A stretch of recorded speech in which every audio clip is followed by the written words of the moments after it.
Greater Hyderabad పరిధిలోని ORR లోపల విలీనం చేసిన 27 పట్టణ స్థానిక సంస్థల వార్డులకు సంబంధించి పునర్విభజనకు సంబంధించి ఈరోజు జిహెచ్ఎంసీ కౌన్సిల్లో ప్రత్యేక సమావేశం ఏర్పాటు చేశారు.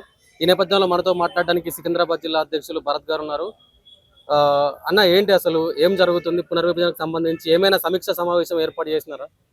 ఆల్రెడీ మా పార్టీలో అనేక దినాల నుంచి దీనిపైన చర్చ చేస్తున్నాము. మేము ప్రజలకు కూడా వెళ్ళాము, ప్రజలతోటి కూడా ఒపీనియన్ తీసుకోవడం జరిగింది. మా కార్పొరేటర్లు కానివ్వండి, మా నాయకులు కానివ్వండి, అందరం కూడా ఈ బౌండరీస్ చెక్ చేసుకున్నాము. అలాగే కార్పొరేటర్లు కూడా ప్రజల్లో ఉన్నప్పుడు వాళ్ళ ఒపీనియన్ కోసము కార్పొరేటర్లు అందరూ కూడా వెళ్ళి అడగడం జరిగింది. ఎక్కడ కూడా శాస్త్రీయంగా కూడా ఈ యొక్క విభజన జరగలేదు. అన్నీ కూడా ఒక అన్సైంటిఫిక్గా ఈ తొందరపాటు లేకుంటే ఒక పార్టీకి కొమ్ము కాసే విధంగా ఈ యొక్క కాంగ్రెస్ గవర్నమెంట్ ఈ యొక్క 300 డివిజన్లు చేయడం జరిగింది. ఇదే మీరు ఒక ఎగ్జాంపుల్ తీసుకుంటే ముషిరాబాద్ కాన్స్టిట్యున్సీలో ఎక్కడైతే మా కార్పొరేటర్లు ఉన్నారో, బీజేపీ కార్పొరేటర్లు, ఆ కార్పొరేటర్లకు సంబంధించిన డివిజన్లు డిస్టర్బ్ చేస్తానికి ఈరోజు కొంత భాగం తీసుకుపోయి బాకారంలో చేశారు. రామ్నగర్లో కొన్ని బూతులు, మైనార్టీ బూతులు యాడ్ చేయడం జరిగింది. కానీ బోలక్పూర్ మాత్రం ఎక్కడ కూడా డిస్టర్బ్ చేయలేదు. 46 బూతులు ఉన్నాయి బోలక్పూర్లో. అదే 23 బూతులతో బాకారం ఈరోజు ఒక డివిజన్ చేయడం జరిగింది. ఏ విధంగా మీరు ఈ విభజన చేశారు? పాపులేషన్ తీసుకున్నారా? జాగ్రఫికల్గా తీసుకున్నారా? ఆ బౌండరీలు కూడా ఎక్కడ కూడా కరెక్ట్గా లేవు బౌండరీస్. ఆ బౌండరీలు అంటే ఇప్పుడు అడిక్మేట్లో ఉండాల్సిన ప్రదేశం తీసుకొని వచ్చేసి ఈరోజు బాలింగంలో కలిపారు. బాలింగంపల్లి తీసుకొని వచ్చిపోయి అడిక్మేట్లో కలిపారు. ఈ విధంగా ఒక పాపులేషన్ వైజ్ తీసుకున్న యూనిఫార్మిటీ లేదు, జాగ్రఫికల్గా తీసుకున్న యూనిఫార్మిటీ లేదు. ఇది కేవలం రాబోయే ఎలక్షన్స్లో ఒక ఎంఐఎం పార్టీకి మంచి చేయాలనే విధంగా కాంగ్రెస్ ప్రభుత్వం చూస్తున్నది. కానీ దీన్ని ప్రజలు ఖండిస్తున్నారు. మేము ప్రజల్లోకి వెళ్ళినప్పుడు అందరూ కూడా వారి వ్యతిరేకత కానివ్వండి, ఈ విధంగా చేస్తే మాకు కూడా రాబోయే రోజుల్లో ఇబ్బందులు పాలు అవుతామని చెప్పేసి కూడా ప్రజలు చెప్పడం జరుగుతుంది. దీనిపైన మేము లీగల్గాను అలాగనే ప్రజల ద్వారా కూడా మేము మా పోరాటం కొనసాగుతుంది. అంటే రాజకీయ లబ్ధి కోసమే అని ఒక చర్చ జరుగుతుంది, అది ఎంతవరకు నిజం? 100% రాజకీయ లబ్ధి కోసమే ఈరోజు రేవంత్ రెడ్డి గారు చేశారు. అలాగే ఎంఐఎం పార్టీ కొమ్ము కాస్తుంది కాంగ్రెస్ పార్టీ. ఓల్డ్ సిటీకి వెళ్ళి ఇక్కడ కూడా ఈ న్యూ సిటీలో కూడా ఎంఐఎం బాగా వేయాలని చెప్పేసి కాంగ్రెస్ పార్టీ వాళ్ళకు స్టీరింగ్ అని చెప్పినట్టు వాళ్ళ స్టీరింగ్ ఈయన చేతుల్లోనే ఉందేమో. ఇంతకుముందేమో కేసీఆర్ చేతుల్లో ఉంది.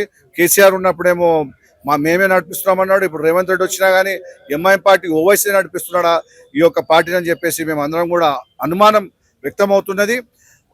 రేవంత్ రెడ్డి గారు చేసిన ఈ యొక్క 300 డివిజన్లలో ఎక్కడ మీరు యూనిఫార్మిటీ మీద తీసుకున్నారు? ఒక బూత్లో 46 ఉన్నాయి, ఒక డివిజన్లో 46 బూతులు ఉన్నాయి, ఒక డివిజన్లో 23 బూతులు ఉన్నాయి. ముషిరాబాద్లో మా కార్పొరేటర్ ఉన్నారు, అది విభజన కోసం మైనార్టీ బూతులు తీసుకొని పోయి ముషిరాబాద్లో కలిపినాడు. రామ్నగర్లో తీసుకుపోయి మైనార్టీ బూతులు కలిపినాడు. ఆ విధంగానే బోలక్పూర్ డిస్టర్బ్ చేయలేదు ఎక్కడ కూడా, ఎందుకంటే కంపల్సరీ అది ఎంఐఎం గెలిచే సీటు. ఈ విధంగా వాళ్ళ కొమ్ము కాస్తూ కేవలం రాజకీయ లబ్ధి కోసం ఈరోజు చేసే ప్రక్రియ కానీ ఎక్కడ కూడా శాస్త్రీయంగా కానీ చేయలేదు. Let it be population wise or geographical wise ఎక్కడ కూడా వారు శాస్త్రీయంగా చేయలేదు. దీన్ని తీవ్రంగా ఖండిస్తున్నాము. రాబోయే రోజుల్లో ప్రజలతో మేము ఉద్యమం చేస్తాము, అలాగే లీగల్ కూడా ఫైట్ చేస్తాం. అభ్యంతరాలకు సంబంధించి మేయర్ గారు మరియు కమిషనర్ గారు ఏం చెప్తున్నారు? దీనికి సంబంధించి ఏం చెప్తున్నారు? మాకు తీసుకొచ్చి ఇవ్వండి. అధికారులు ఇక్కడ ఉన్నా కానీ, ఇప్పుడు మేము లోనికి వెళ్ళాలన్నా కానీ పర్మిషన్లు ఇక్కడ ఉన్న వాళ్ళు పోలీసుల పెట్టేసి మమ్మల్ని ఆపడం జరుగుతుంది. కమిషనర్ గారు నిన్నటికెళ్ళి కలవడానికి ట్రై చేస్తున్నాము. ఈ రోజు చివరి డేట్ కదా, చివరి డేట్. మేము దాదాపు మా స్టేట్ టీం వచ్చి కలిసింది, మా ఇండివిజువల్ గా మా కార్పొరేటర్లు వచ్చి కలుస్తున్నారు. కానీ ఇక్కడ ఉన్న కమిషనర్, మేయర్ ఎక్కడ కూడా మా కార్పొరేటర్కి టైం ఇస్తలేరు. ఈ రోజు ఏదో హడావుడిన కౌన్సిల్ పెట్టి క్లోజ్ చేద్దామనే విధంగా ఈ యొక్క మేయర్ చూస్తున్నారు. కానీ మొన్న ఒక 4 రోజులకి వెళ్ళి మా కార్పొరేటర్లు కమిషనర్ గా కలుద్దామంటే, మా పార్టీలో మేము మా జిల్లా నుంచి ఈ సిటీ నుంచి మేము కూడా రిప్రజెంటేషన్ ఇద్దామంటే మాకు ఎక్కడ కూడా టైం ఇస్తలేరు. కేవలం వాళ్ళ యొక్క కింది స్థాయి ఎవరైతే ఆఫీసర్లు ఉన్నారో లేకుంటే అఫీషియల్స్ ఉన్నారో వాళ్ళకి ఇచ్చే వెళ్ళాలి, ఏదో తూతు మంత్రంగా జరుగుతుంది. కానీ కమిషనర్ గారు ఎక్కడ కూడా స్పందన లేదు. డీలిమిటేషన్ పై బీజేపీ స్వాగతిస్తుందా, వ్యతిరేకిస్తుందా? 100% వ్యతిరేకిస్తున్నాము. దీనికి పూర్తిగా వ్యతిరేకిస్తున్నాము. ఎందుకంటే మీకు ముందుగా చెప్పినట్టు అన్సైంటిఫిక్ వే, ఎక్కడ కూడా ఒక సైంటిఫిక్ గా ఈ యొక్క డివిజన్ల విభజన జరగలేదు. పాపులేషన్ తీసుకున్నా కానీ 46,000 ఉన్నది ఒక డివిజన్ ఉన్నది, 23,000 ఉన్నది ఒక డివిజన్ ఉన్నది. ఏ విధంగా మీరు సమానమైన యూనిఫార్మిటీ ఉంది?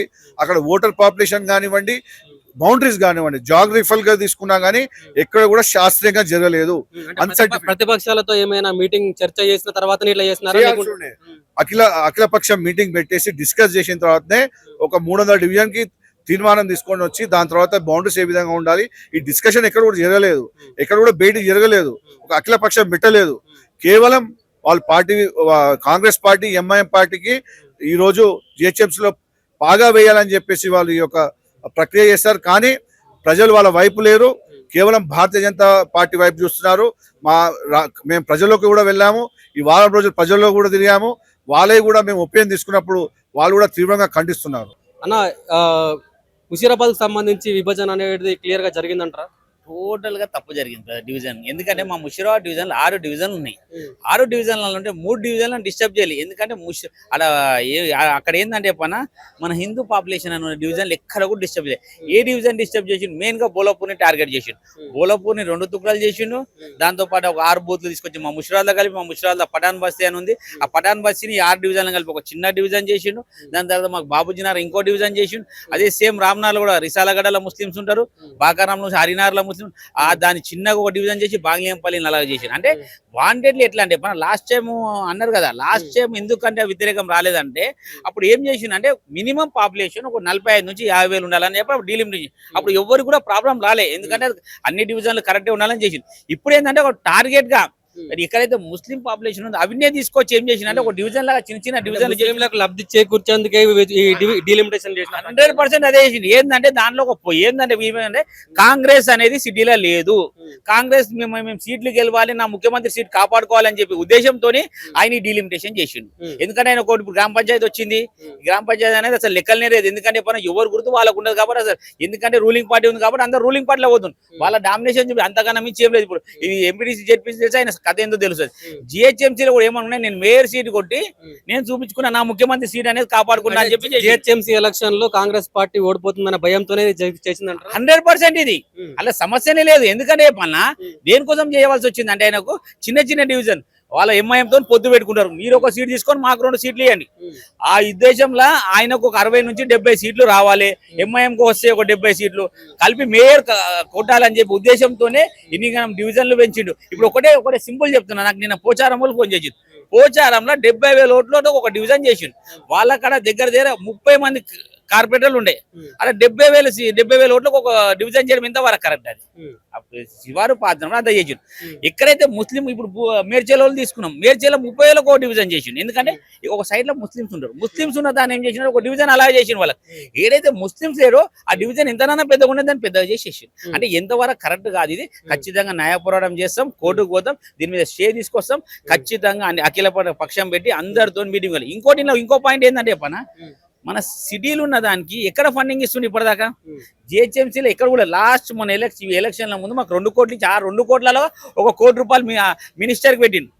ఎంతవరకు కరెక్ట్? మినిస్టర్ ఏమంటారు, మేము పోయినాం మినిస్టర్ దగ్గరికి, ఇన్ఛార్జ్ మినిస్టర్ దగ్గరికి పోయి మాకు ఒక లెటర్ ఇచ్చాం, సార్ మాకు ఇవి డెవలప్మెంట్ కావాలంటే నేను అధిష్టాన్ని అడుగుతా, మా పార్టీని అడుగుతా, ఏం చేయాలి, మీకు ఇవ్వాలనా లేదంటే మా పార్టీ కార్యకర్తలకు ఇవ్వాలంటే ఎంతవరకు? ఆ కార్పొరేటర్ పేరు ఎందుకు వస్తుంది? అలా కార్పొరేటర్ 2 కోట్లు ఇస్తామని చెప్పి అందులో కొండి పెట్టడం.